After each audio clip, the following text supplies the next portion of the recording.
डेजा वू एक ऐसा अनुभव है जो लगभग हर किसी को कभी न कभी होता है।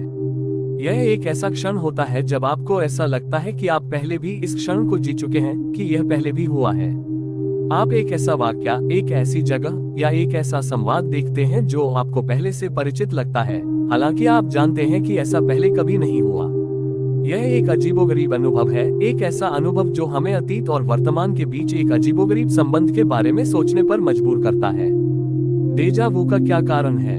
इसकी व्याख्या कैसे करें? क्या ये वास्तव में अतीत का एक झलक है या फिर यह हमारी स्मृति का एक खेल है? डेजा वू एक फ्रांसीसी शब्द है जिसका अर्थ है पहले से देखा गया।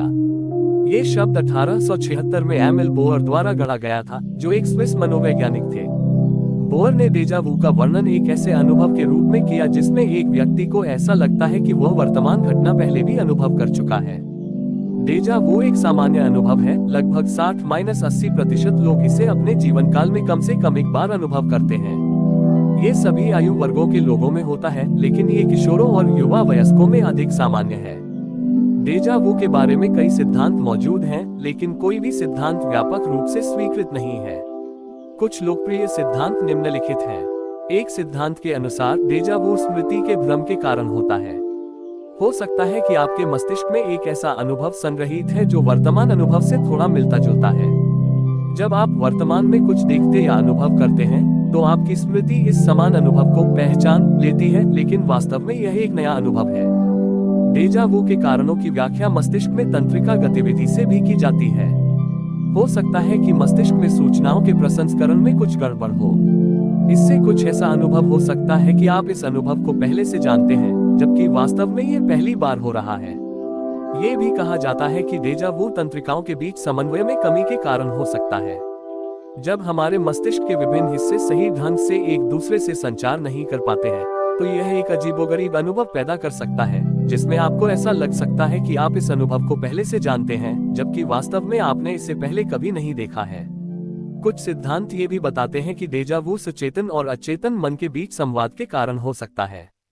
हो सकता है कि आपने पहले भी इस अनुभव को अचेतन रूप से अनुभव किया हो, और जब आप वर्तमान में इसे अनुभव करते हैं, तो आपका अचेतन मन आपको इस अनुभव से परिचित होने का भाव देता है।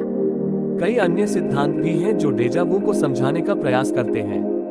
कुछ लोग मानते हैं कि यह एक मनोवैज्ञानिक स्थिति हो सकती है, जबकि अन्य मानते हैं कि यह एक पारलौकिक अनुभव हो सकता है।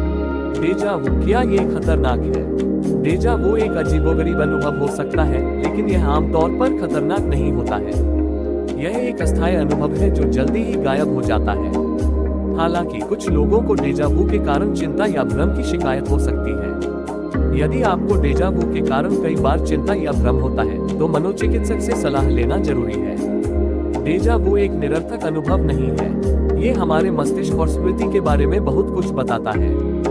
ये हमारे मस्तिष्क के कैसे काम करते हैं, कैसे स्मृतियां बनती हैं और कैसे हम समय का अनुभव करते हैं, इसकी समझ के लिए महत्वपूर्ण है। डेजा वू एक अजीबोगरीब अनुभव है जिसकी व्याख्या करना मुश्किल है। हालांकि यह एक मनोवैज्ञानिक परिघटना है जो हमारे मस्तिष्क और स्मृति के कार्य को समझने में महत्वपूर्ण है।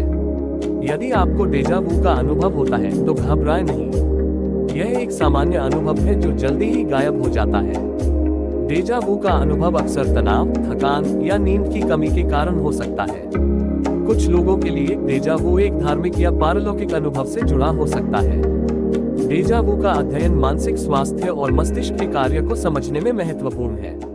अंत में, डेजा वू एक रहस्यमय अनुभव है जो हमें हमारे मस्तिष्क और समय के प्रति नई दृष्टि से देखने पर। डेजा वू एक